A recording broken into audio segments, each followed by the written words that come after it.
Blessings, everyone. This is Reverend Aphren with the Four Pillars Temple. So I'm coming to you today because I want to talk about a teaching that is a fundamental and core teaching in the Four Pillars tradition. And you can find this teaching in my book, A Path to Self, a Wiccan Practice Manual. Now, this teaching is called the teaching of the three cauldrons. So this is going to be a little bit of a longer video as we explore the three cauldrons. We learn to understand them, we learn the parts of the cauldrons, and we learn how we can connect with and support, encourage growth, and expansion in each of these areas of our body. Now, this teaching that I'm going to share with you is not a teaching that I came up with. It is a teaching that I have kind of interpreted in our tradition, but this is a teaching that you might find in other branches of Wicca or paganism, and this is called the teaching of the three cauldrons. Now, the root of this teaching comes to us from an old Druid bard by the name of Emergen White Knee. Now, Aphren was a bard, as I said, and he had written a poem, and it was called The Cauldron of Poesy. And in that poem, he outlines the different cauldrons, the three cauldrons, and its relationship with sort of the Celtic understanding of the world. And so I've decided to include this teaching of the three cauldrons in our tradition instead of focusing on the chakra system for a couple of reasons.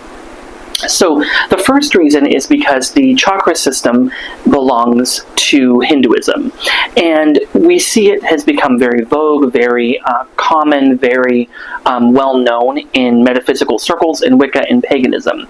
And I think the reason why is because it's so comprehensive.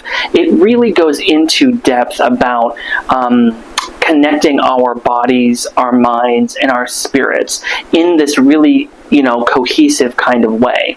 And so, I share these videos with the understanding that my general audience is Wiccan and pagan, but for those of you who might not be familiar with the chakra system, allow me to very briefly explain. So the chakra system is this understanding that there are energy centers in our body. Now, in the traditional chakra system, there are 7. In the expanded chakra system, there are 13, some that go above the body into our energetic body.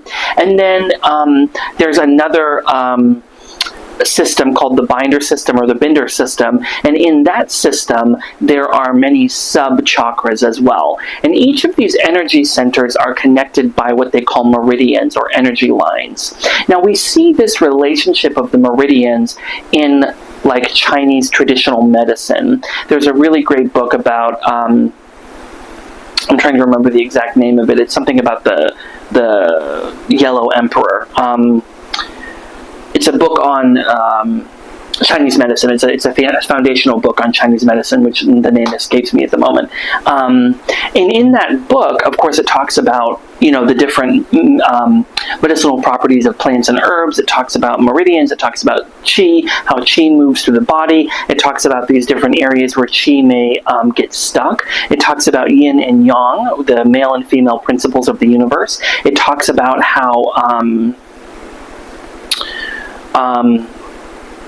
it talks about how there are certain plants, certain minerals, certain materials that have more of yang energy, and there are certain materials that have more yin energy. And if you have an imbalance in your body, you have to counteract it with the opposite energy. So that's essentially kind of the foundational understanding, the theory behind Chinese traditional medicine.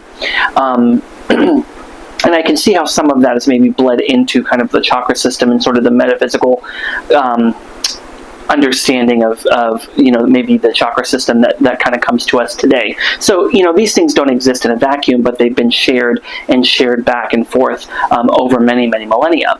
And so the chakra system, each of these, at least the 7 main or core chakras, is associated with a different part of the body. It's associated with a different psycho-spiritual component or a psycho-spiritual aspect. And it's also associated with maybe different organs different body processes, different body systems, things of that nature. They're associated with colors, they're associated with vibrations, sometimes they're associated with frequencies. And so we can see how the Hindu chakra system has really expanded to include this very deep, comprehensive connection between the mind, body, and spirit. That sort of psycho-spiritual connection that helps people in a lot of ways to connect with what's going on in their body. And so you see that, when someone has something going bad in their lives, if they were to do maybe a chakra reading, they could see, okay, this chakra is out of balance, which indicates this is going on in your life or in your body. And so we can see these parallels. And so some people have used the chakra system for diagnosing physical illness, for diagnosing spiritual illness, or even emotional illness. Just as a simple example, your root chakra is out of line, or it's closed, or it's out of balance, or whatever language they use. That indicates that you don't have a deep, solid connection in safety, security, and having your personal daily needs being met, right? So if that's the case, a lot of times that chakra will be out of balance. And so we kind of reverse engineer that by reading the chakras and saying, oh, this is what I'm kind of noticing. And so sometimes it can lead people into using the chakra system in sort of a divinatory way, but I don't think it's necessarily intended for divination. It's simply just saying, when you're having this problem in your life, this is how it represents in your energetic body, right? So there's a relationship there. Now, although, again, this is a very extensive and intensive and comprehensive study, it doesn't really fall in line with some of the mysteries found in paganism, in particular in Europe and Western Europe. And so what I decided in creating these teachings was, let's try to find a way to better connect with our beliefs, with our worldview, and really try to make it congruent, kind of create this internal congruence in our tradition, instead of, okay, we believe this, but now we're bringing in things from other places. And so, again, this teaching on the 3 cauldrons is a way to kind of remedy that, and to bring us into a place where we can have that similar connection, psycho-spiritually, but instead of doing it with the chakras, we're doing it with the 3 cauldrons. So in this next part of the video, let's dive into these 3 cauldrons and talk about them and how we can connect with them. And then later in the video, I'm going to talk about some specific skills and techniques that you can use. Now, some of the information in this video is going to be commentary, because I wrote this book but I've wrote this book a little while ago. So there's some things that I've digested as I've, sat with this teaching. And so some of the things in this video are going to be my commentary on the teaching, which you might not find in my book. So stay tuned, and we will learn about the chakras and how maybe they relate with these 3 cauldrons, and how we can use this idea of the 3 cauldrons in our practice.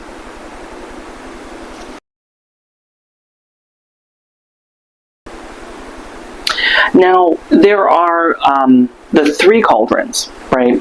And if you compare the system of the 3 cauldrons with the chakra system, you'll see there are some parallels here. And so you can use, if you have it, you can use your knowledge of the chakra system to help you to better understand this system. And so the way that I kind of understand the chakras, the 3 cauldron system, is it is a system of spiritual advancement. It's a system of personal growth.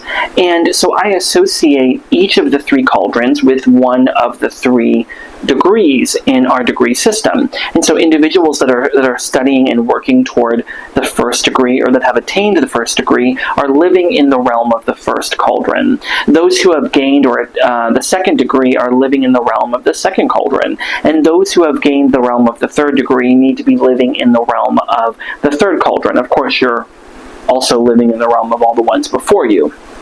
And so as we learn and understand about this 3 cauldron system, it allows us the opportunity to take time to really focus on ourselves, getting connection in touch with our bodies and our spiritual selves as they relate to our physical bodies. And we can use some of the elements of our physical experience, our somatic experience, to help us to get connected with our spiritual experience. And so I want you to imagine that within each person there are 3 cauldrons. And I use different names for the cauldrons than what Emergen Whitney uses, so you'll see there is some difference here. The first cauldron is located in the pelvis, or thereabout. And imagine that it's kind of, the pelvis itself is kind of cradling that cauldron. Now that cauldron is called the root cauldron. Makes sense, right? And we're going to talk more about each cauldron in turn as we go through, but I'm just kind of introducing them now. So we have the root cauldron, right? The root cauldron is connected with maybe like the first, second, and third chakras, okay?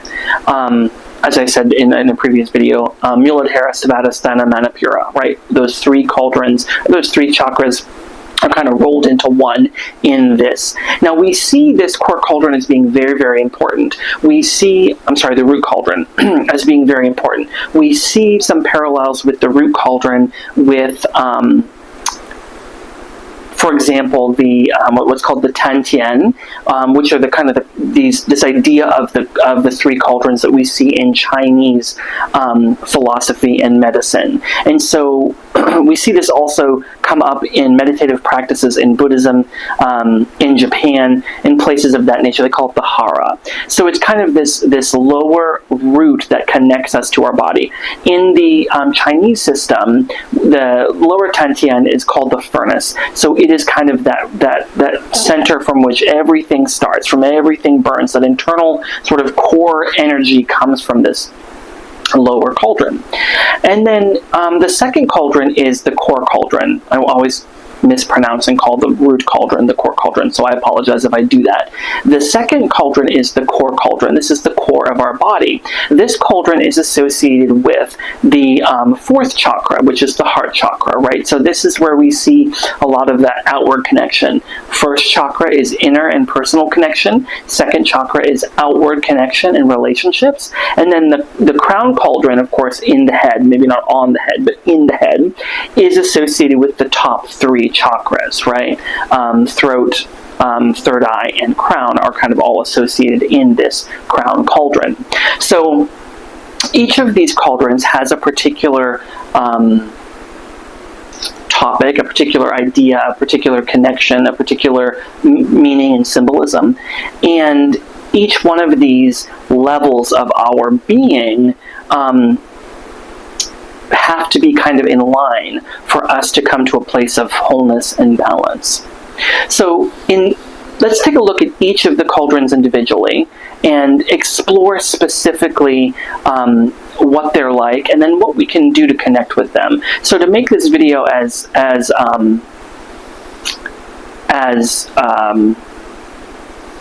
user-friendly or as viewer-friendly as possible, in each of these sections I'm going to identify the cauldron, and then I'm going to give you specific techniques in order to connect with the cauldron. As opposed to doing the techniques at the end of the video, I'm going to do them with each cauldron. So let's take a look at each cauldron in turn. Okay, let's go ahead and dive in. So as we're talking, I'm going to be referencing back to the book because I want to make sure that I'm giving you the correct information. If you decide that you would like to read this for yourself, of course, most of the information in the book is going to be found in this video. But if you'd like to have a copy of your own, or you'd like to read it, you're welcome to purchase a copy of the book. But again, if you have this video, it's not really necessary. So the first cauldron, again, is located in the pelvis. It's located in the lower abdomen. It is called the root cauldron. This is the cauldron that's associated with things like safety, security, balance, connection. And when I mean connection to ourselves, connection to our physical environment, right? It's you know, how do I feel safe? Do I feel connected? Do I feel grounded or not? If I don't, then this cauldron might not be where it needs to be. This cauldron is associated with the archetypes of the maiden and the squire. And the reason for that is because this is kind of the part of our body that's associated with those maybe more innocent discoveries or understandings that we often see in childhood, right? And so the important thing is that if we've had a positive, healthy, and safe, warm childhood, and we were raised in an environment that was safe, that was predictable, that was emotionally warm, then we will have a firm, upright cauldron. And so in the traditional sense, this root cauldron was originally called the cauldron of incubation. And the belief was that cauldron was always upright. When you're born, the cauldron is born upright. So imagine it being like a bowl, right? Or like a tripod cauldron, right? When the cauldron is upright with the mouth facing up, then it can be filled, right? Now, we talk, again, referencing the chakras for a second. In the chakra system, sometimes people will refer to your chakra as being open or closed, being in balance or out of balance. The way that I refer to these cauldrons is the cauldron upright, meaning that it's sitting up and it's able to be filled? Is it on its side, or is it turned upside down with the feet up and it's completely closed? It's completely turned upside down. You cannot fill it up. And so in the traditional sense, this root cauldron was believed to be set upright when you're born, which means that you were capable and have the capacity for safety and security. I would posit, though, that some people's cauldrons are not always born upright. If you were raised in a household that was insecure, there was a lot of financial, emotional, environmental insecurity, there was abuse, there was trauma, things like that, you might not have an upright cauldron. And if you do, if it is upright, you might not, although you might have the capacity for safety and security, you might not yet feel safety and security. And so for a lot of people, your cauldron is upright, but it's not full. It's not full of the fluid, the energy of that. So its capacity's there. It's just not full yet. This is the cauldron that's associated with your survival instinct. It's associated with your drive and your gumption and your motivation for gaining safety and security. But because it's also associated with the first, second, and third chakras, there's also this connection to sexuality and to confidence. And so if your cauldron is turned upright, then you're able to have confidence, or at least have the capacity for confidence. And then depending on how full it is, determines maybe how much confidence you do have. Now, when our cauldron is upright and it's full, right, meaning that we have the capacity for this, but we also have it, we can experience the connectedness with our body, with our surroundings, with our loved ones, but mostly with ourselves. And we also have kind of a healthy balance between what we want and what we need, right? That's not getting out of hand. When the root cauldron is turned on its side, we may have met our basic needs, but we may continue to feel a lack of physical safety and security. So yeah, maybe I do have a roof over my head and I got food every night, but I don't feel safe. I'm not feeling terribly safe. I'm feeling insecure. And when the cauldron is turned upside down, overturned, or empty, we have significant deficits in our lives. And this impacts every aspect of the rest of our lives because it's the root, right? If we don't have a solid foundation, we can't build a house, right? So in this case, we have to make sure that we have that. In this case, if your cauldron is upturned, it could be because you have experienced trauma or are actively being traumatized. You may be experiencing abuse, or you may be experiencing other harm. The other cauldrons can't be turned upright and can't be filled if this root cauldron is out of balance.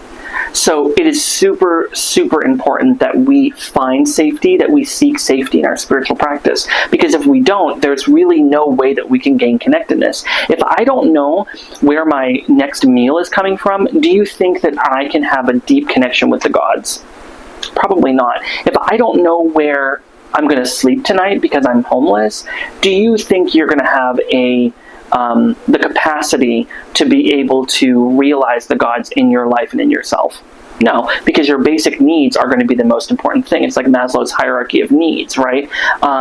We have to fulfill those basic needs first.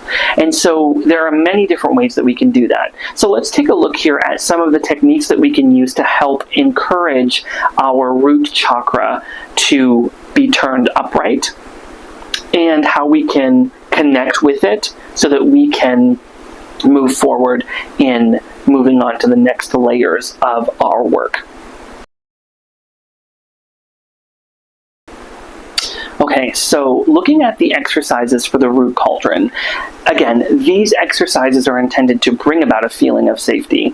Even if we are in a situation where maybe we aren't safe or we're not feeling safe, we can at the very least get a sense of felt safety. If you can get a sense of felt safety, then you can be able to prepare and protect yourself and steel yourself or guard yourself, defend yourself, whatever language you want to use, to be able to take on more things, right? But that again is intended to create connectedness. So there are a couple of things that we can do. So the first thing that we can do is we can engage in a type of somatic work. Now, when we talk about somatic, you'll hear me throw this word around. Obviously, in my background in psychotherapy, I use some of these words that are kind of like psychotherapeutic jargon, so forgive me. But when we talk about somatic, right, we're talking about physical stuff, right? The physical stuff. Getting in touch with our physical body, getting in touch with our physical experience, getting in touch with our physical feelings, right? Not so much emotional feelings, but the physical feelings. I'm feeling sweaty. I'm feeling hot. I'm feeling racing heart, whatever it is, right? So engaging in some sort of somatic exercise can be really helpful. And so I'm recommending that people, if you want to continue and grow in your spiritual practice, make sure that you're trying to find ways to engage each of these cauldrons on a daily basis, right? And so some of the things that we can do physically can be very simple. We can go for a walk. We can spend time in nature. We can sit at the lake. We can go on a hike in the woods or in the mountains or in the desert or somewhere that makes us feel connected to the divine. And when we take ourselves out of a stressful, dangerous situation and we put ourselves into a calm and spiritual situation, that can be really, really healing for us.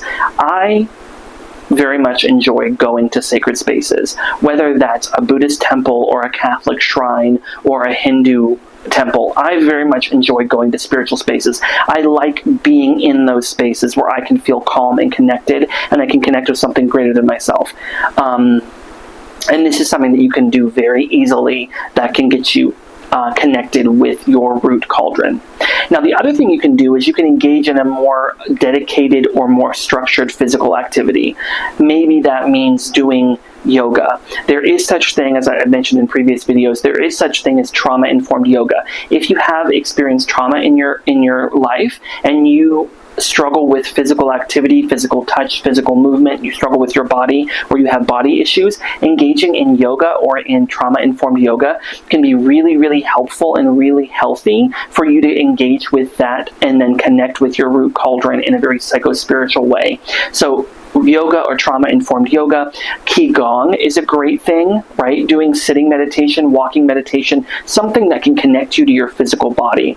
Qigong is really interesting, and it's something I don't really know much about, but essentially you're engaging in these movements and you're connecting with the qi and the movement of energy in your body. And you do certain movements in order to activate the qi in that body. And there are all sorts of different things, from breath work to movement to like shaking and vibrating as a way to kind of connect and move this energy through the meridians and around your body. So that can be very, very healing. Tai Chi is also a great one. Now, Tai Chi is a little bit different from Qigong. In my opinion, Qigong is more meditative. Tai Chi, although it has a meditative component and it does have a spiritual component, it is a martial art, right? I did some Tai Chi classes in college, and the gentleman who taught the class was a martial artist. And so as much as we can engage in these activities, just remember, the essence, it is a martial art. It is a little bit more. But something like the 8th form of Tai Chi is really easy to learn, and it's something that you can do just to keep you moving, keep you connected, keep that energy kind of flowing. And by doing that, we're essentially turning upright our cauldron and beginning to allow it to fill, right? Like I said, walking. I think I pretty much covered that. So that's activity 1, physical activity. Activity 2 is the taproot exercise. Now, some of you guys have seen me do this. I talked about it in my mindfulness video, but I'm going to share it again just in case you didn't see my mindfulness video. The taproot exercise is a really common, well-known meditative practice that's used in Wicca a lot. It's used in paganism. It's used as a way to help people ground in your physical body, ground in this place, keep you from going off and creating a narrative in your mind, keep you from getting distracted. It just brings you to the here and now, okay? So essentially, what the taproot is right now I'm sitting on the floor Indian style, but if you're sitting in a chair, you can imagine that the roots are coming from the soles of your feet, or if you're sitting on the floor like I am in Indian style, you can imagine it coming from the base of your spine or from your butt. So I want you to imagine a root, like a taproot, that's coming down from your body, coming down into the earth. If you live on a second floor or you're on the first floor, you have a basement, whatever, imagine it going down into the ground, into the basement, through the building. Imagine that root going down into the earth. Imagine that root going down past the rocks and around the gravel and around the boulders, going all the way down into the earth. And imagine that root goes all the way down to the very core of the earth. And once it touches the core, imagine it feel the warmth. And really take a moment to try and get in touch with the senses that are coming up for you when you're doing this activity. It's not just a happy-go-lucky thing. We're trying to get in touch with our bodies, right? So we need to feel it. So as you're kind of doing this, imagine that, again, coming down, going down into the earth, down to the core of the earth. Feel the warmth. And then imagine that your taproot is drawing up the energy, that warmth, that heat, that light from the core of the molten lava in the earth. Imagine it pulling it through your taproot, drinking it up, right? And imagine it coming up through your roots, through, up into your body, and pull that energy up into your body, and feel that energy coming into your body, connecting you and grounding you with the earth. Now, you can stop here. If this is all you want to do, you can absolutely stop here and say, okay, I've got this energy, I've got this intensity, I've got this motivation, I got all of this, right? And if you want to stop here, cool, go right ahead. If you decide to stop here, make sure that you bring your roots back up, right? And then allow that image of the heat to kind of fade. Sometimes what I'll do is I'll imagine myself cooling like magma, and imagine my body to become hard like magma. You might even imagine your body becoming hard like obsidian or like a mirror and becoming reflective and shiny and smooth, right? Now, if you want to take the next step in this exercise, you can. The second step of this exercise is, while you're holding the roots down, imagine your body becoming like a trunk, sending branches up. And so as you send branches upward toward the sky, imagine that your body becomes like a trunk, and your body becomes like a tree as it goes up. And as it goes up, the leaves go out, and as those leaves go out, they go out to the sun. They go out into the atmosphere. They go out into outer space. And as those leaves go out, imagine that they're bringing in cool energy. Imagine that the leaves are drawing in that cool energy and bringing it down inside of you. And imagine that energy coming in and mixing in your root cauldron, mixing together, this energy kind of mixing together, this hot and cold energy kind of mixing together, bringing you to a place of balance, peace, and connectedness with the earth, with the sky, with the god and goddess, with whatever connection you're making in that moment. And you might even want to invite them in. You might even say an affirmation in your mind, or you might say something to connect you. You might say something like, I invoke the god and goddess into my body to bring me balance and safety and security. Come up with something, right? Whatever that means to you. And make sure that it's meaningful, right, to you. Let me see if there's anything else that I missed about that. As you do this exercise and you bring these energies in, you might decide to imagine that the core cauldron and the crown cauldron are turning upright as well. So you see 3 cauldrons sitting up in a row, in line, and the trunk kind of aligns them, right? And so you could use this as a grounding technique, but also as like an alignment technique to connect all 3 cauldrons together. Kind of like that meridians we talked about, but it's more of an organic image with that.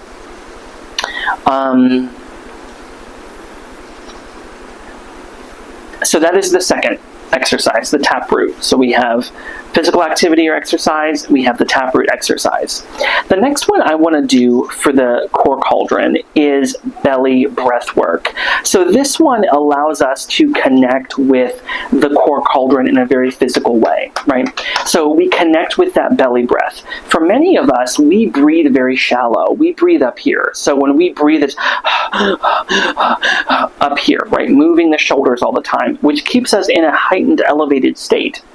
Now, when we want to get to a sense of safety and security, we need to bring that breath down. We need to ground that breath in our root cauldron, or the hara, as they call it, right? We're grounding that energy by grounding our breath. And so that can be done in a couple of different ways. One thing we can do is we can take our hands, we can interlace our hands, and we can put them like this on our stomach. And as you breathe in, I want you to push out your stomach as much as you can, like you're filling a balloon, right? Push out your stomach as you're breathing in deep. Don't move your shoulders. None of this, right? We're breathing deep into our stomach, and you're allowing that breath to come down into your stomach. Now, if that's hard for you and you're struggling to do that, you can turn your hands like this, keep them interlaced, and put them on your back. And feel your back breathe open. And make sure that when you breathe, you're breathing into that place, right? Really trying to keep that breath deep. And it can be hard. And it can also be very tiring because we don't breathe like this normally. So really trying to pace yourself and allow yourself to just be calm and breathe. If it starts hurting you, then stop, obviously. If it's something like that, make sure that you stop. But, the breath is something we can carry with us. So you can do this belly breath work exercise anywhere that you go. But again, if it starts to hurt or it starts to get uncomfortable for you or it's causing other pain, other places like in your chest or somewhere, certainly stop, and you might need to, consult with someone about that, like a doctor, nurse or something. But suffice to say, you have that breath, right? Now, for some people, they still can't get it. They're like, I don't know what I'm doing. I'm trying this whole thing. It's not working. Last ditch effort. If you can't figure this out, go and stand against the wall. Put your back on the wall and try to tuck your butt under a little bit so that your back is completely flat against the wall. And when you do that, try to breathe in. People that breathe with their shoulders will often arch their shoulders like this when they're breathing to make room for their lungs. So if you're finding that you're arching your back and your back is coming off of the wall, then you're doing it wrong. So try to keep your back flat against the wall and breathe deeply into your lower abdomen and imagine yourself breathing into that root cauldron. And as you do, when you breathe in, imagine it being filled. Imagine that cauldron being filled with energy, being filled with liquid energy as it's kind of filling up.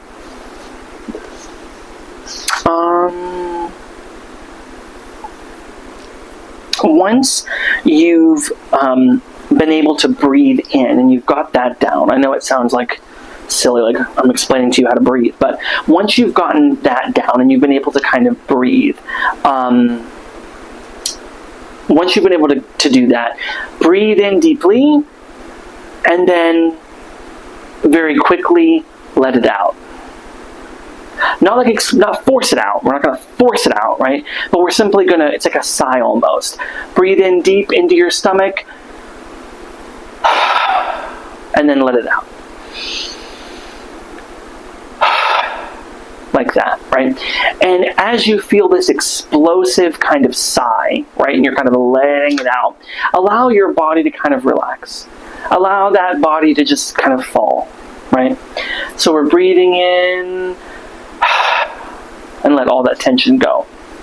And that belly breath of breathing in, filling up that root cauldron, and then that sort of explosive sigh that lets it out, allow it to just release all that energy. Allow it to calm you down.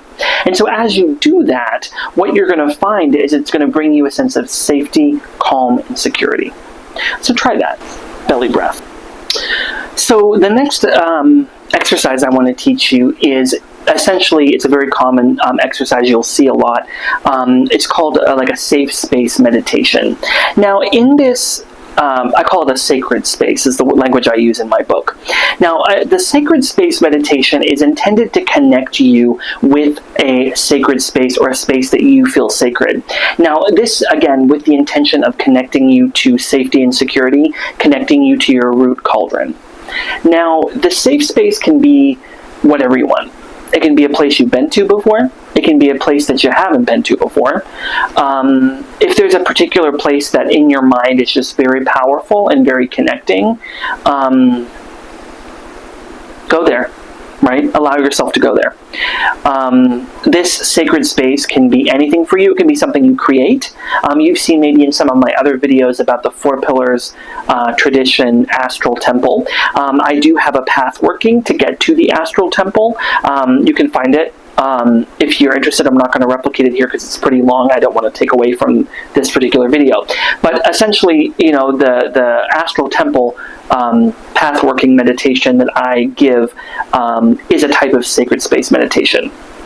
But we don't have to do that one. You could do whatever you want. Maybe for you, Stonehenge is a sacred space. Maybe for you, Petra in Jordan is a sacred space. Maybe for you, just some deep forest is a sacred space. Maybe for you, it's not even a real place.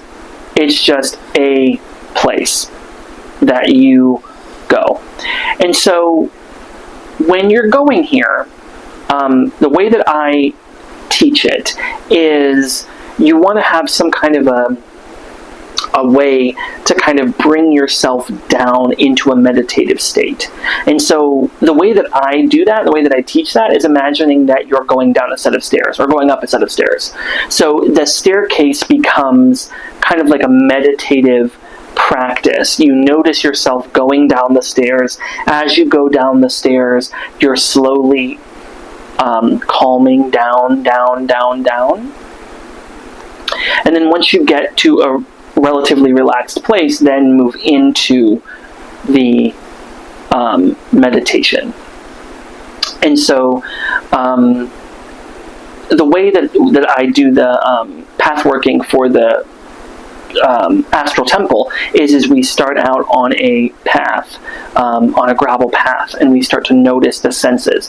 What are you hearing? What are you feeling? What are you smelling? What is the sound of your feet walking on the gravel path? And I chose a gravel path on purpose because I want people to get connected and in touch with the sensation of walking on a gravel path, right? So whatever that is for you, maybe you find yourself on a trail in the woods. Maybe you find yourself in the desert and you're walking through the desert. Whatever it is for you, anyway, get in touch with that energy. Really try to get in touch with the sounds, the smells, the tastes, the whatever, any sort of senses that you can get in touch with while you're there. Really try to bring yourself there, and then allow it to unfold in front of you. The first couple times that you go, there's going to be a lot of exploration, and it might take time for you to explore before you can find what it looks like. I personally do a safe space meditation sometimes, and my safe space is always the same. It is a cabin in the woods.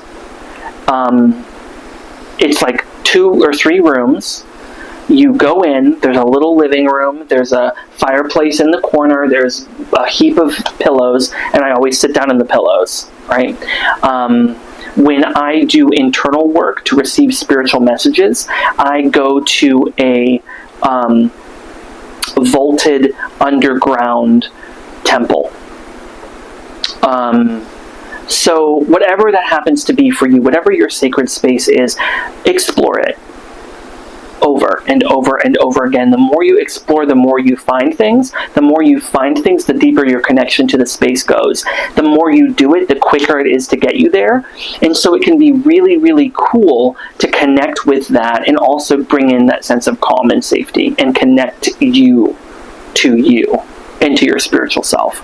So that is another activity that you can do, the sacred space meditation. And then the last one that I'm going to teach you for the root cauldron before we move on is based in the Buddhist practice of Tonglen, sending and receiving. I call it expelling and refilling. And so in this meditation, you invite in or you absorb in energies of your surroundings, and then you expel out those energies with your out breath. And this way, what we're doing is we're allowing ourselves to be cleared and cleansed and prepared to receive the divine, to receive spiritual messages, to receive, you can't, what's that old saying about, you can't fill a cup that's already full, right? If we already believe we have everything inside of us, then we're not willing or able to receive. So we have to, in some ways, engage in this expelling and refilling and expelling and refilling to allow ourselves to be prepared to receive spirit. And so, again, bring to mind your root cauldron, and imagine that at the root cauldron, there is, the cauldron is kind of sitting in the cradle of your pelvis. And imagine that the cauldron is very clear in your mind, and breathe deeply into it and into your lower abdomen, and imagine that the cauldron begins to fill slowly. And imagine that it's bubbling and it's filling and it's brewing. Focus specifically on your in-breath. So we're not focusing on the out, we're just focusing on the in for right now. Continue breathing deeply until the cauldron is sufficiently full. So every time you breathe in, you're filling the cauldron, essentially. And then once it's full, imagine that you begin to add any worries, any misfortune, or discontent into the cauldron. It's like you're offering that into the energy, liquid energy of the cauldron. And then add in any stressors you have, or any other concerns that you have. And don't forget to make sure you're still breathing while you're doing this. Don't hold your breath. Okay, so add it in. Once you feel that you've added everything in, then I want you to imagine that these problems that you're giving away are being dissolved, eaten, broken down by the brew, by whatever the brew is in the cauldron. And imagine that everything in the cauldron is being cooked and turned into steam. And imagine that the steam is kind of being transmuted now, right? It's changing energy states. It's no longer this hard, heavy worry, stress, anxiety, whatever. It's now being converted into steam. It's changing energy states. And now shift your attention from your in-breath to your out-breath. And so with each out-breath, imagine that the steam of the cauldron is being expelled from your body. Allow the cauldron to fully empty and feel a sense of release and balance. And so afterward, you might continue this practice activity with a series of in and out breaths until you've reached a sense of calmness and connectedness. Alternatively, you could imagine that with each in-breath, you are bringing in the concerns and sorrows of others, and with every out-breath, you are transmuting it into joy, compassion, humility, whatever, right? So this kind of exchange that happens, and we use that furnace of our root cauldron to make that happen, to make that shift. So those are the exercises that you can do to engage with and purify that root cauldron.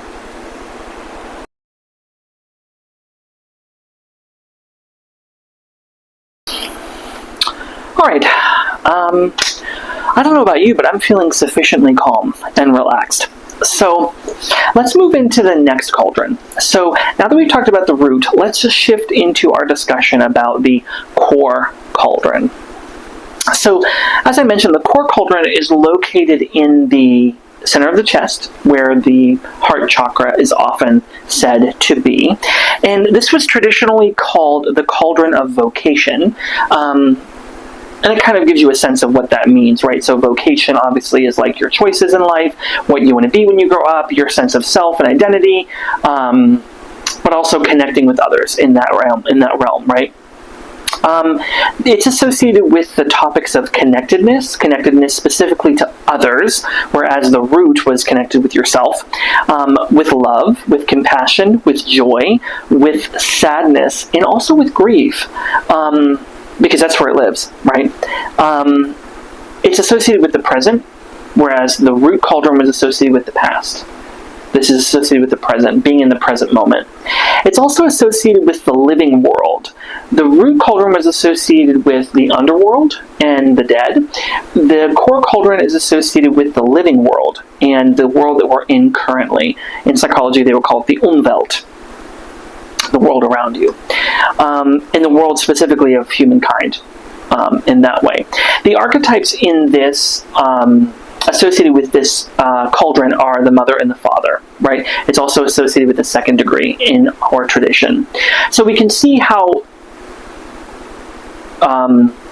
the root cauldron was more explorative, was more experiential, more connected to your life and things of that nature. The second cauldron is associated with your relationship with others, but it's also associated with maybe, like they said, vocation. Not that being a parent is necessarily vocation, but you understand my meaning. It's your place in the world, right? As opposed to your sense of self and confidence, it's your place in the world and the work that you do out here. So that's the core cauldron. This cauldron is, I think I've said most of this. Oh, it's also connected with our sense of personal responsibility. So what is our responsibility in relationship with others? What's our responsibility in our work, in our vocation, in our occupation, and in our communities? This is the cauldron that gives responsibility and ownership over our lives. So if we haven't got a sense of felt safety, we can't possibly have a sense of responsibility, right? Because we're always going to be stuck in the realm of safety. We're never going to be connected with that responsibility. We have to remember, as we're talking about this, that thoughts are just thoughts. We can have thoughts all day long, and they're just thoughts. When we move into feelings, it's actually our feelings which propel our behaviors. And so we have to, getting connected with our core cauldron allows us to get better at being able to handle those thoughts and feelings so that we can manage our behaviors in a way. This is the seat of emotions and that drive and that motivation and that fuel that kind of moves us into those behaviors. So when this cauldron is upright and it's full, we can feel connected to others.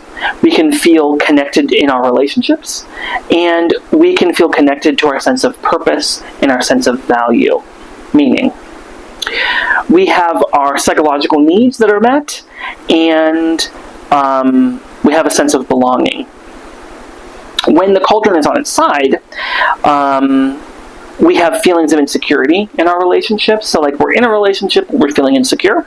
Although we may feel safe physically from the root, we might not feel safe emotionally, and we might be questioning our relationships emotionally.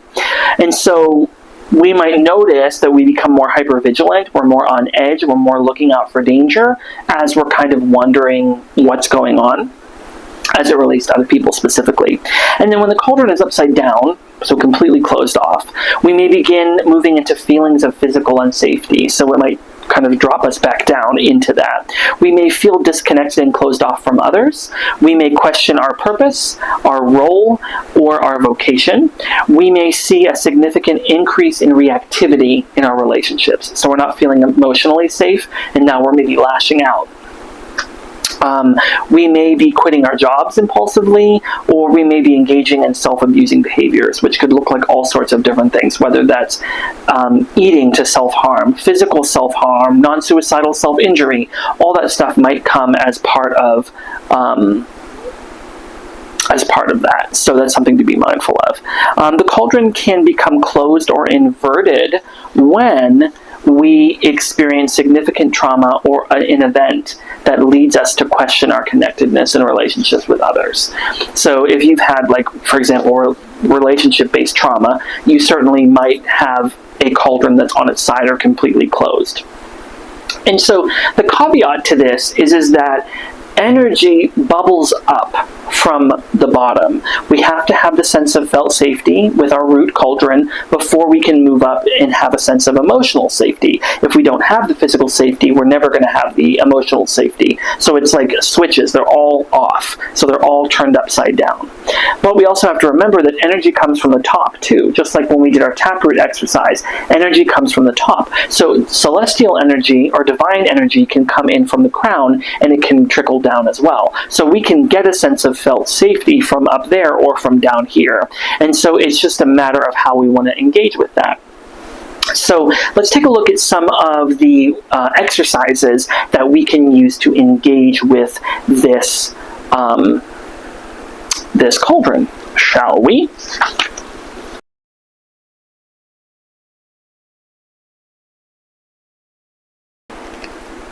So the first exercise in the core cauldron, with the core cauldron, is what I like to call the light ray exercise. Now, sometimes when we're inviting in energies from the universe, from the sky, from somewhere above us, it can be hard to kind of conceptualize where that energy is coming from. And so if you've been following along with our tradition, or you're versed in our tradition, you've read our information, you know things about our tradition, you know that one of the ritual tools that we use in our tradition is the sacred mirror. So I have a small one here on my shrine, a sacred mirror.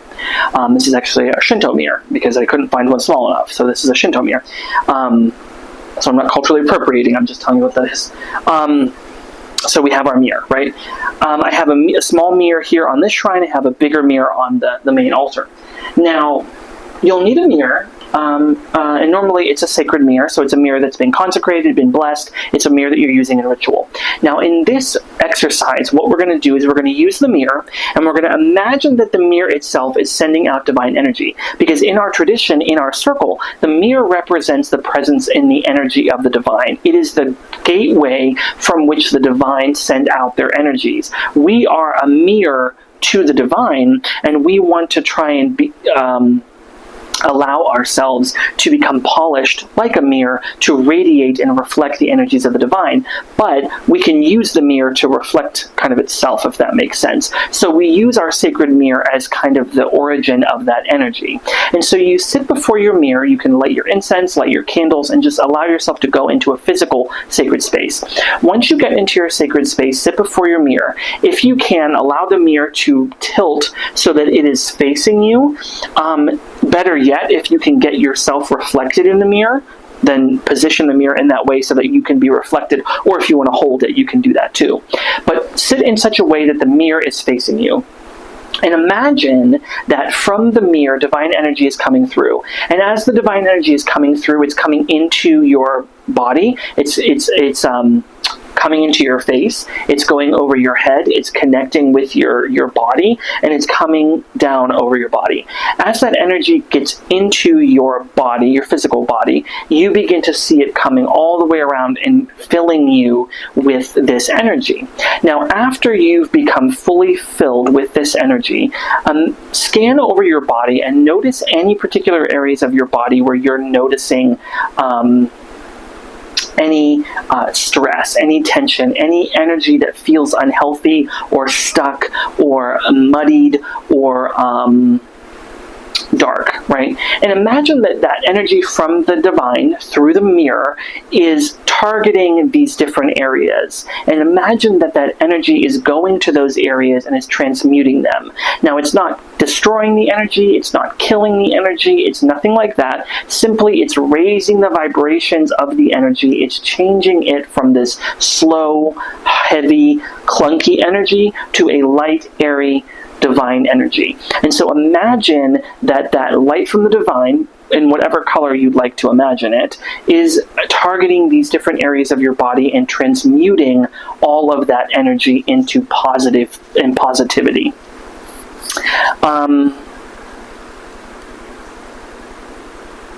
If you don't happen to have a mirror, you can imagine that that energy is coming from space, from the sun, the moon, the earth itself, the stars, whatever origin you would like it to come from. But in this exercise, we do ask that you use the sacred mirror if you're able to do that. So that's essentially it. I go into a little bit more detail and kind of outline it in the book, but I'm, just for the sake of explaining it, that's essentially the exercise. The next exercise is what I call cauldron personification. So in this exercise, we personify the cauldron, whatever cauldron it is, whether it's the root cauldron, the core cauldron, or the crown cauldron. We personify the cauldron and we allow ourselves to dialogue with it. So here's how you do that. You imagine yourself in your sacred space, whether it's before your altar or your shrine or in the astral temple, and you allow yourself to relax and bring the cauldron that you're trying to connect with to mind. Now, we would do this under the circumstance when we want to dialogue with the cauldron. What's going on here? Why am I feeling unhealthy in these areas of my life? What can I do to improve certain areas of my life? And in order to do that, I can sometimes dialogue with these cauldrons. So let's say, just for the sake of this explanation, that you're feeling unsafe. You're feeling unsafe in relationships, you're feeling unsafe at home, whatever the case is, right? So maybe you bring to mind the root cauldron, and you begin to imagine it in your mind. So allow yourself to relax. See yourself standing in a room,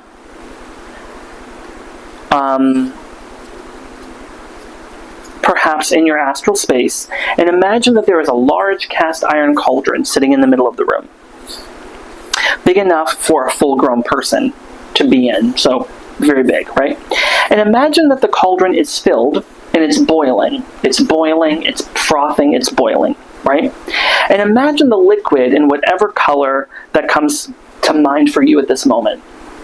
Maybe it's red, because red represents safety, security, and connection for you. So, okay, I'm bringing in this color of red.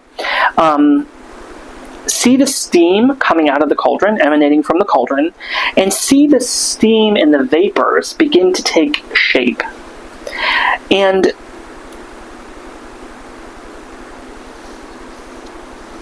give yourself a moment to allow the image to take whatever shape it needs. The shape might look like you, the shape might look like someone else, the shape might be the same gender as you, it might be a different gender than you, whatever it is, right? Allow that shape to kind of take form. After that shape takes form, dialogue and attempt to connect with that shape. You might ask yourself and it, what does this person look like? What are they wearing? Do they have any objects with them or on them? Are they holding anything? What are they doing? Are they talking with you? Are they talking with some unseen person? Are they holding an object or an image or a symbol that they want you to notice? Does the personification have a message for you? And so sometimes we just approach and allow it to just communicate in whatever way that it needs to, right? So this is kind of a passive exercise. We allow the image to come, and then we allow ourselves to receive it, and we connect with it in whatever way that we need to. This exercise can be done by anyone, but you can see how the second cauldron is associated with the second degree, because this is a more advanced practice, and it can be difficult for people that don't have experience working with meditative exercises. So you might either choose to engage in dialogue with this image, or you might ask things of it. You might ask it to heal that cauldron. You might ask it to tell you what's wrong. Like, why am I not able to get safety? Or, if it's the root cauldron or if it's a different cauldron, dialogue with it and try to figure out why that cauldron is on its side or upside down and empty, or why it's, what could it take to allow this cauldron to become healthy and full and upright. Allow yourself to receive the messages from the personification, and you might even want to send healing to it. Maybe you imagine yourself sending healing energy to that image in the vapors, right? And trying to heal that cauldron from the outside. And when you feel like you've done that, and you feel like you've received the information you need, or you've given the energy and the healing that you want to give, imagine the image of it fade, and again, bring yourself to this present moment and end the visualization. So that's number 2 with the core cauldron. The first one, of course, being the light ray exercise. The second one being the cauldron personification exercise. And the last exercise, as it relates to the core cauldron, the second cauldron, is what I call the internal council. So the internal council is similar to the last exercise with the cauldron personification, but it's a little bit different. So the core cauldron is focused on our relationships, right? Our relationships with other people. It can be helpful, though, to build an internal relationship or an internal counsel to kind of help you better get support and encourage those deeper relationships on the outside. So, in addition to our ability to personify these cauldrons, we also have a whole range of supports that can be called upon inside that we can evoke when we want this kind of support. These supports are members of our internal council. The individuals might include your patron deity. It could be ancestors. It could be your higher self. It could be other spirit guides, whatever that happens to be for you. So as with the previous exercise, imagine yourself in your sacred space or in your astral temple, and imagine that you are sitting in a seating area and there's room for other people. The number of seats is up to you. You can have 1 seat, 5 seats, 25 seats, whatever, right? Just imagine yourself in a space with multiple seats. Take time to imagine the space. Allow it to come to mind for you, whatever that is. Does it look like a Viking longhouse with a fire in the middle and people surrounding the fire? Does it look like a large vaulted domed room with seats arranged in a circle like the Roman Senate? It might look like a campsite and you're just sitting around the campfire, right? Allow the room to come to you in whatever way that looks for you. Right? And allow your core cauldron to sit at the center of this room. Right? So once you've kind of set up the scene, now we're going to start bringing in these images. Invite in those spiritual individuals that you can rely on. Are you seeking strength? Are you seeking protection? Are you seeking knowledge or wisdom? Are you seeking compassion or other guidance? Invite those entities that represent that for you into your council chamber, as it were, right? So I'll give you an example. Everyone knows my patron's Kuan Yin. If I wanted to dialogue with Kuan Yin and maybe other people, I might go into this council chamber and allow myself to sit with these energies. I might invite in Kuan Yin. Kuan Yin, would you mind coming in to my council space and dialoguing with me? I might invite in my mother who's deceased. Invite her in to dialogue with me and Kuan Yin. Maybe we have a party, right? But certainly we want to invite in individuals that have certain things we're looking for. If I'm looking for compassion, if I'm looking for understanding, if I'm looking for guidance, then I would certainly bring in a figure that is a wise figure, or I'd bring in a figure that is a understanding or compassionate figure, right? I bring those in. When you feel that you've brought everybody in that you want to bring in, you can pose your question, kind of like the Roman Senate, right? You can stand up and kind of ask your question. This is what's going on. This is what I want support on. This is what I need messages on, this is what I'm looking for. And when you do that, allow yourself to receive the messages, and it might sometimes be instantaneous. I've noticed for me, my messages are instantaneous, but they come so quickly that I don't notice them because I'm not paying attention. I'm like, okay, I'm going to get myself all nice and settled and be ready to receive this, right? And within just a few seconds, they're coming in, and I'm like thinking about, like, I'm too focused on trying to get the messages that I'm not seeing what I'm actually getting. And so they might come very quickly as images, as thoughts, as a weird song, whatever, right? They might come in whatever form they need to, and it might take longer depending on who you're working with. Do you get a physical sensation in your body when that happens? Are you noticing elation? Are you noticing anxiety? Are you noticing depression? Are you noticing energy? Are you noticing a lack of energy? What are you noticing that's coming up for you when you start doing that? So allow yourself to kind of rest after you receive these messages. Allow yourself to kind of rest and just be present in your council chamber long enough to feel your connection with your spiritual supports. And when you're ready to leave, you can thank them in whatever way that's appropriate. You might choose to offer something intangible. You might want to offer them your love, offer them your support, or you might want to offer them something tangible, like you light a candle for them, or you light incense for them. After you have given your thanks, you can release them. You can thank them for coming and kind of dismiss them, and allow the image of your council chamber to kind of close and return back to where you were. So that's also, again, a very intensive practice. It takes a lot of energy, it takes a lot of intention, it takes a lot of attention. So that is something that you might need to practice. But that is the final exercise that I would like to teach you on the core cauldron as a way to better dialogue and connect with the core cauldron, thereby connecting with other people. So let's dive in and talk next about the crown cauldron.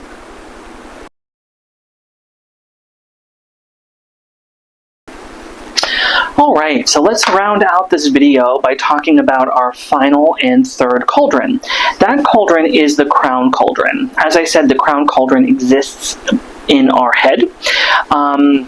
It is the cauldron that is connected to the spiritual center, relating to our connection with the divine, right? The celestial energies, the powers that be, that which is outside of ourselves, right? So the crown cauldron kind of moves into the more mental, but also the spiritual kind of realm of things. So this cauldron was originally called the Cauldron of Knowledge. Makes sense, right? It's located in the head, the face, the top of the head. This region here is the crown cauldron. Now, it's associated with our connection to spirit, our connection to spirituality, our sense of purpose and meaning on a larger scale, not like on a individual day-to-day scale, like my purpose is I'm a doctor, right? Or my purpose and meaning, like why am I alive? Why am I existing? What am I here for, right? Those kind of higher level thinking questions. Living one's truth, but it's also associated with the higher self. Now, just as the root cauldron was associated with the past, the core cauldron with the present, this cauldron is associated with the future. It's also associated with the third degree in our tradition. And you'll see why, because a lot of the activities that we talk about, the exercises we talk about as it relates to the crown cauldron, are related to this higher level work, higher level energy work, more celestial, more internal, more symbolic, that sort of thing. So we're kind of getting away from the physical nature of the root cauldron, and we're going to the more spiritual nature of the crown.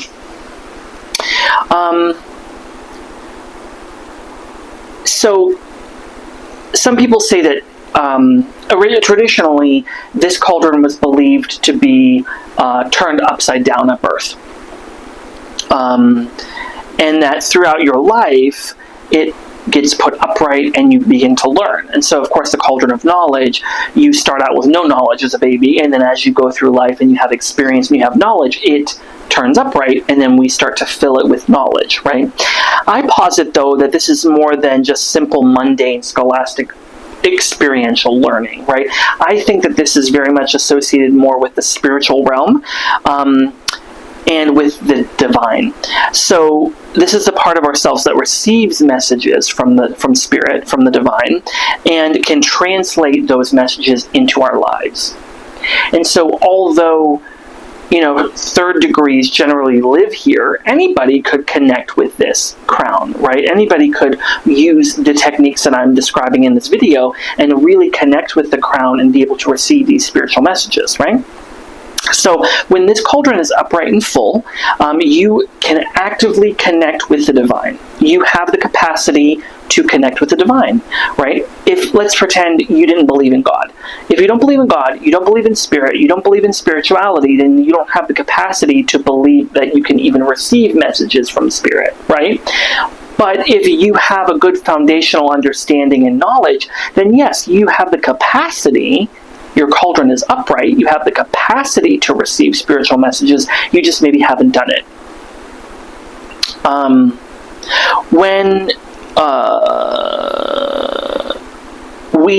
When this cauldron is upright and full, we also are able to integrate our spiritual lives into our physical lives, our everyday life. We're able to bring both sides of our beings together and have that full integration and balance, i.e. enlightenment, right?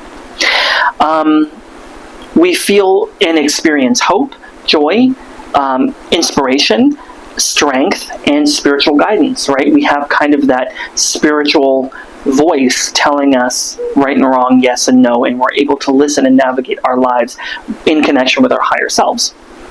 When the cauldron is on its side, or half empty, we may be able to connect with our spirituality. However, we may still feel challenged by it, and we might, not feel like it's enough. We might not be able to fully get there. We may be engaging in spiritual practices, but we might not be fully committed to those practices or what those practices could do for us. And then when the cauldron is completely upside down, completely inverted, we may be completely closed off from that idea, right? We have no relationship from the divine. We may feel completely disconnected, and we may be completely lacking in the necessary knowledge to improve our relationship, which effectively shuts off our wellspring of wisdom. Just shuts it right off. I want to take a moment to compare this, the way that I kind of view the chakra system, with the cauldron, the three cauldrons. And so when we talk about like Kundalini yoga, right, this idea of Kundalini, there's this belief, this image in Hinduism, in the chakra system, that there is this spiritual serpent that's coiled at the base of our spine that is asleep. And as we begin to advance through each of these chakras and we begin to align them, right, meaning that they're open, they're working, they're balanced, and I'm living my life in these different areas in a very balanced way, when we're able to do that, the Kundalini serpent begins to coil up our spine. And as it coils up our spine, once it reaches the crown chakra, it effectively brings us to this place of enlightenment or liberation. And so we see this similar interpretation with the three cauldrons. So let me explain that to you. Energy can enter through both the top and the bottom, right? We can have energy of the earth enter in from the bottom, giving us safety. We can have energy from the divine entering from the top, bringing us connection, right?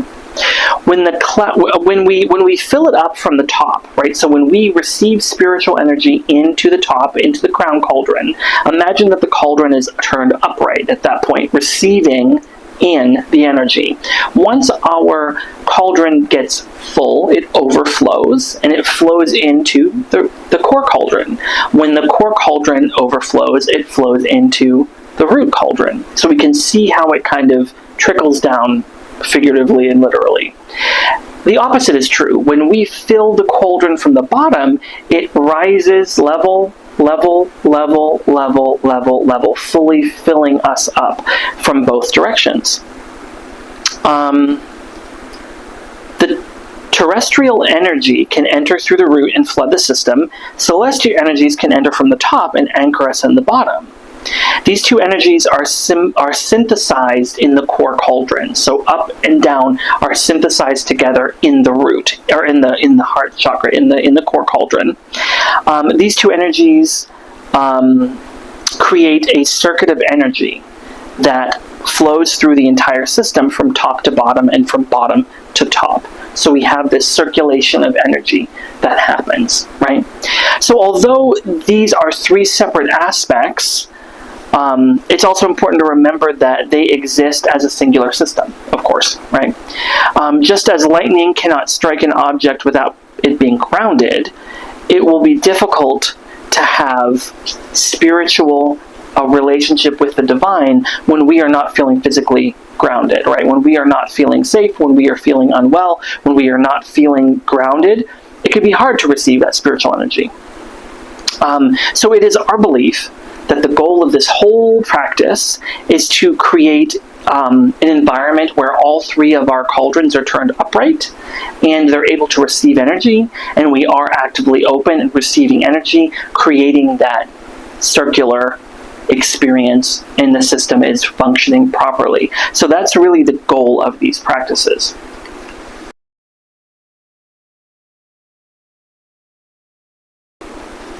So as I said, these exercises are a little bit more advanced. Although the crown cauldron is associated with our spirituality, it's also associated with our intellect, right? And so there is a level of mind that happens here. And so when we get to the realm of the crown cauldron, we fall into these mental practices as opposed to the more physical practices in the root cauldron. We fall into these more mental practices, we fall into more of these psychological practices, we fall into these more spiritual practices. So the first activity that I want to share with you is a dream analysis. Now, dreams are incredibly, incredibly important. Some people have weird dreams. Some people have nightmares. Some people don't dream at all. I have sleep apnea. I barely dream. And when I do dream, it can be weird. So, obviously, when we dream, we're sleeping well because we're shifting into REM sleep. So, when we shift into REM sleep, we're allowing our emotional, mental, and spiritual bodies to connect. And so it's important, first of all, that we're getting sleep because it's good for our physical bodies and our mental bodies. But it also allows us the opportunity to look at the symbols that come along with the dreams that we have. And so when we're dreaming, our brain is digesting the day and digesting things that have happened in our day. And our brain shifts into our subconscious mind. And so there are things in our subconscious mind that are connected with our spirit. And so we look at it kind of like on a continuum. We have our lower self, which is the physical experience. We have this kind of veil that connects us and prevents us connection to the higher self. Once we get through the veil, we engage in our higher self. Our higher self is the part of us that's connected to the divine. So if our higher self is connected to the divine, and we're able to connect to the higher self, sometimes through the subconscious do we connect. And so I want to give you instructions here on how we do this dream analysis. But before I do, I want to kind of share a caveat. If you've been in the metaphysics or the occult world for any length of time, you'll know that there are dream journals, and there's dream analysis, and there's dream dictionaries, and there's all this stuff, right? Those dream journals that have dictionary meanings of these different things. Like I'm going to look up, oh yeah, what does a frog mean in symbolism, right?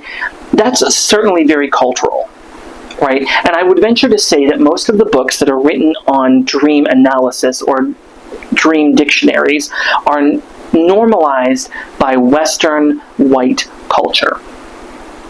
So when you're reading these, if you don't belong to Western white culture, these might not have any grounding for you. Now, you might be able to say, well, we're connecting with the universal unconscious and universal consciousness, and we all are kind of like experiencing these symbols in the same way. That's not entirely true. What we find is that, and sometimes it really goes down to like our personal life experience. Like if I'm having a dream about a woman that I perceive in my dream as being a grandmother, and I'm looking at the symbol of grandmother, the symbol of grandmother in a dream dictionary might be like nurturing, kind woman, or something like that, right? What if I had an awful relationship with my grandma, and when she came to me in my dream, it did not feel like a nurturing, kind woman, right? So there's no connection with the symbol. And so when we engage in a dream analysis, we have to look at our symbols. And we have to remember that a lot of times when we receive spiritual messages, they come to us in the way that we need to understand them. They're not meant for everyone. They're not generic. They are specific to us. And so knowing that about us and knowing what our symbols are can help us to interpret the dreams. So here's my instructions. First of all, keep a dream journal. Here's how you process them. So after you've had the dream, number one, after you've had the dream, it's important to write it down. Number two, after you've written it down, you will be better prepared to look at it in different ways, right? Number three, consider highlighting or underlining specific people and places that figure into the dream.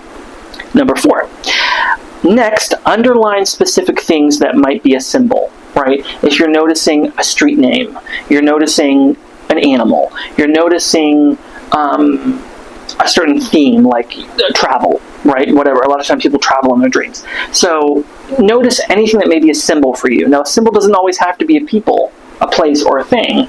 A symbol could be whatever the experience is itself, could be the theme or the symbol. Number five, finally, write a simple sentence stating what the dream was about in objective terms, without feelings or emotions, right? Don't put something like, I was at a cafe and I felt like people were watching me. No, we're going to just give the objective information. What happened in the dream? I was at a cafe, people were around, I had this experience, this is what happened. Just the facts, okay?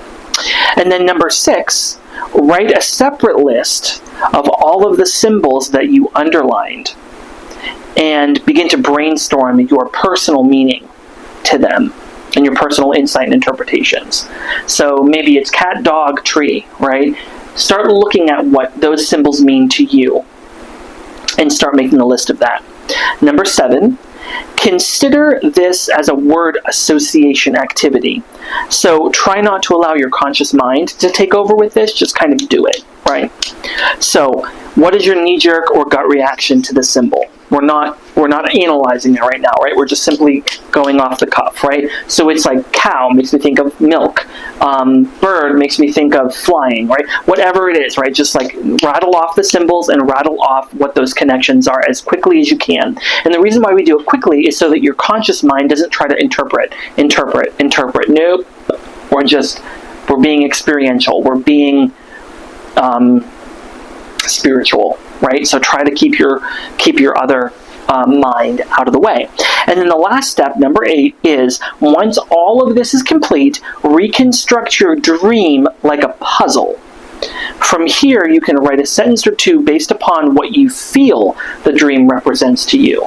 So we're kind of like deconstructing it and then reconstructing it. And as we reconstruct it, now you're using it and you're going to create a meaning or a narrative about it, like we do with divination, right? So if you're familiar with using tarot, runes, ogham, anything like that, if you're familiar with using these things, this is exactly the same thing, right? We're just using now the symbols, the emotion, the energy, the connection, the interpretation, and then draw it back, right? It'll take practice. It's going to take practice. So it starts with keeping a dream journal. Journal. Okay? So that's the first one. Dream analysis. The second one is what I call sacred conduit. So in this exercise, you're creating yourself as a sacred conduit to be able to receive things and connect the spiritual and the physical. So the sacred conduit exercise, I'm going to just read to you because it's very detailed, and I want to make sure that you can fully grasp this exercise. So I'm going to just read it to you from the text. So start by finding a safe, comfortable, and quiet space to work.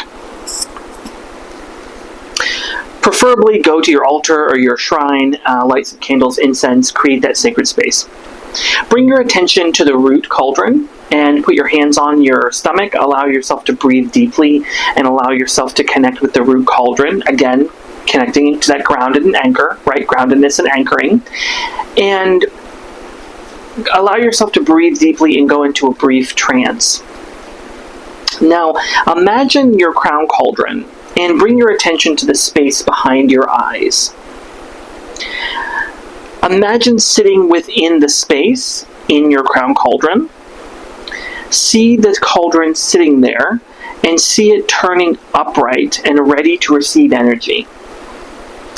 Invite divine energy down into the cauldron and see the cauldron begin to fill with that light. See the energy pouring down in the form of bright, powerful energy.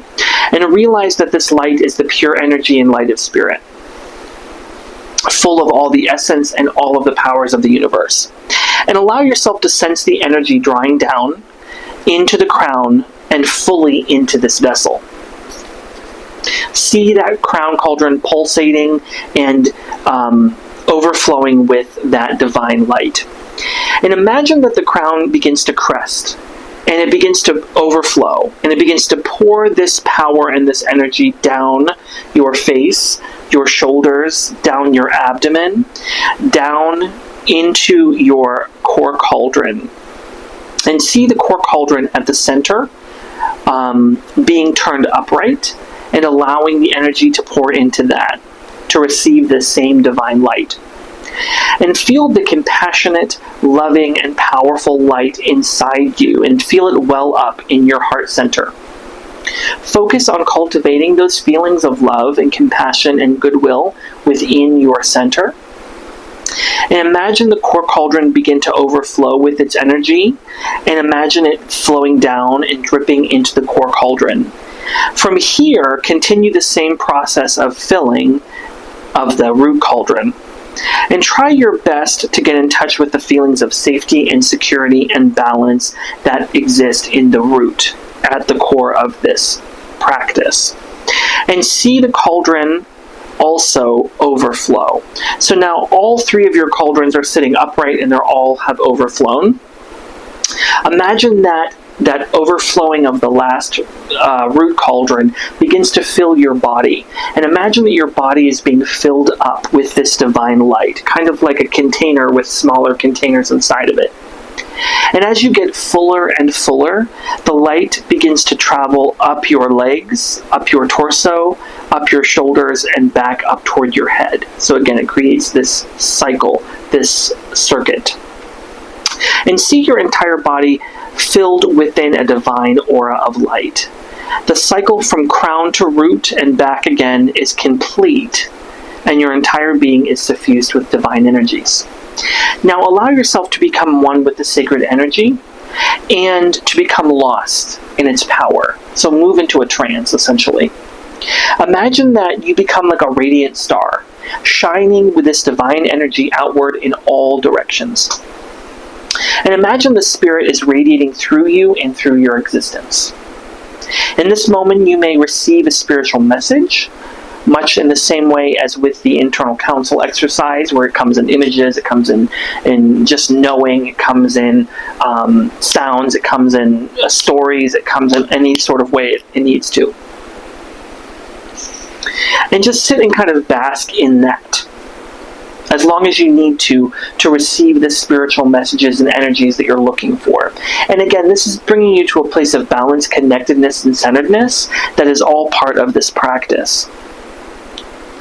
So when you're ready to end this exercise, it's important that you bring your attention back to your sacred space.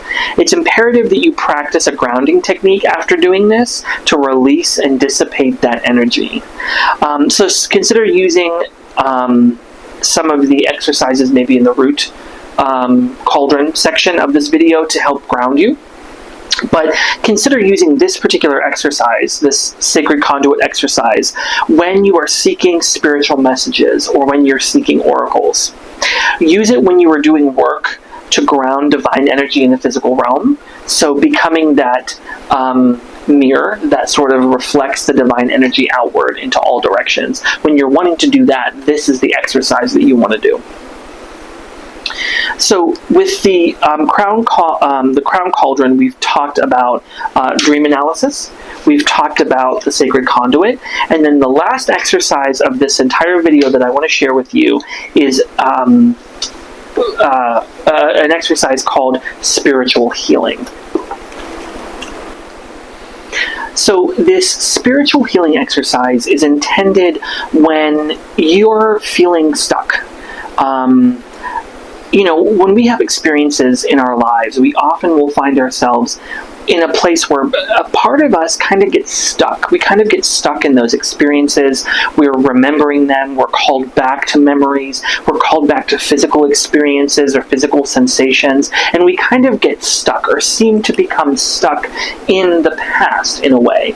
And when we get stuck there, it's almost like a karmic entanglement, right? There's a part of us, spiritually, that gets stuck there. And we want to do our best to make sure that we bring that to the present. We want to reintegrate, re-heal, and engage in a spiritual healing exercise. And so this is how we do it. We begin by, again, coming to a place of safety, balance, and calm. You can begin this exercise by sitting or by lying down, whatever works for you. So begin your exercise by, again, drawing your attention to your crown cauldron, sitting at the center of your eyebrows. And briefly allow your cauldron to turn upright and imagine it begin to fill with divine energy. Turn your attention to the core cauldron and imagine that one also to turn upright. Finally, focus on the root cauldron and imagine the root cauldron turning upright. Project yourself out of your body and bring your attention to spirit.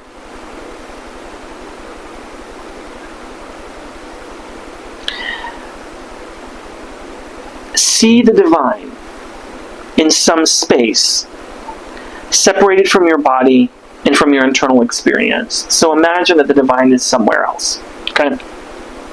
Give yourself a moment to travel astrally from your body to the place where the divine is. Right? That, whatever that is for you. Maybe you're going to your patron deity. Maybe you're going to the Lord and Lady. Maybe you see the Lord and Lady sitting on some throne in the middle of some celestial forest. Maybe you see the gods existing, floating on thrones in outer space. Wherever you feel that you are drawn to, go to where the gods are. Imagine them in some place, whatever that place happens to be for you. And imagine them there. And imagine yourself traveling from your body, your spirit, being projected outward and going to where they are. Take a moment to allow yourself to come before the gods or your patron and see the space that they're in unfold around you. Is it a throne room? Is it on a cliff? Is it deep in the forest? Wherever it is, go there.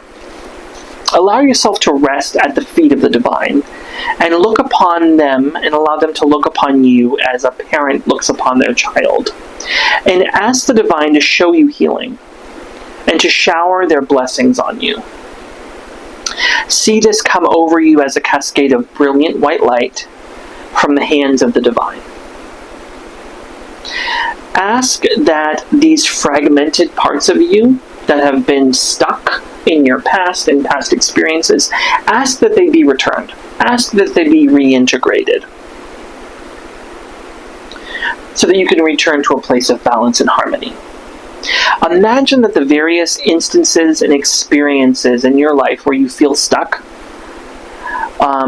see them clearly and as clearly as possible. Allow the divine to glimpse them. Imagine the divine sending healing to those parts as well, right? Wherever they're stuck. Imagine that the divine is sending energy to that as well.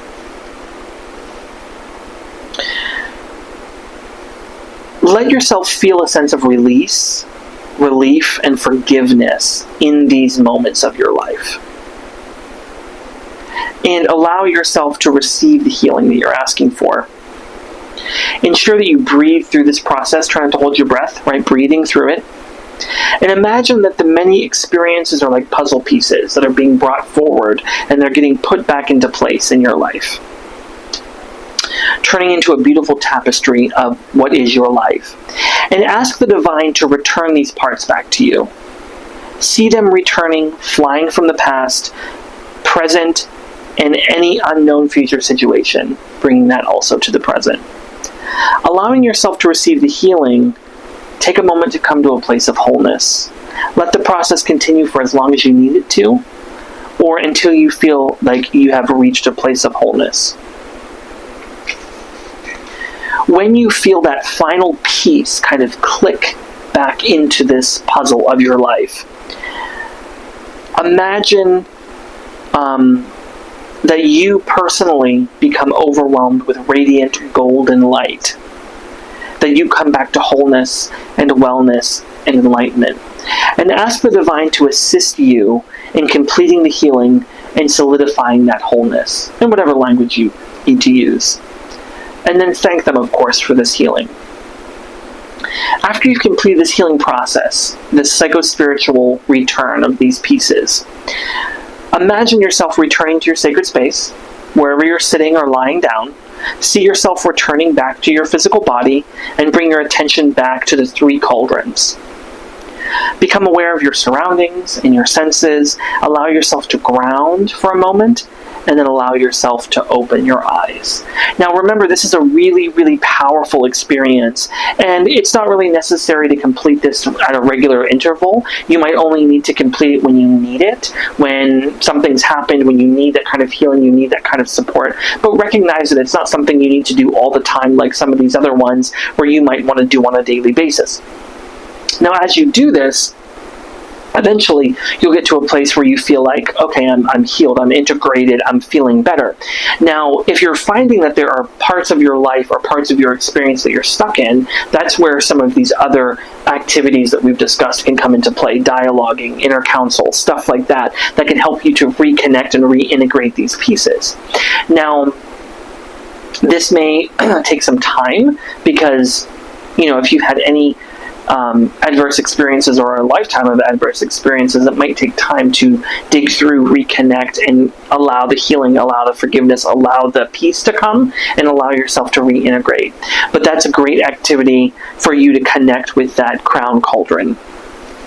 So, and here's the little graphic that I made for my book with the cauldrons. So, these are the activities of the 3 cauldrons, and this is the teaching of the 3 cauldrons. So this, again, is a foundational teaching in the 4 Pillars tradition. It's intended to help us work through the process of spiritual healing, of spiritual integration, of spiritual progress, and allow us to come in connection with the divine in a really positive way.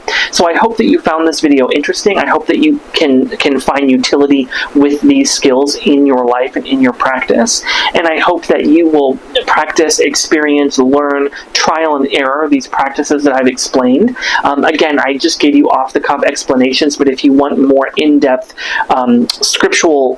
scripted explanations, you'll find those in here. So I hope that you found this video really interesting, and I encourage you to engage in these practices and begin to use them in your daily life.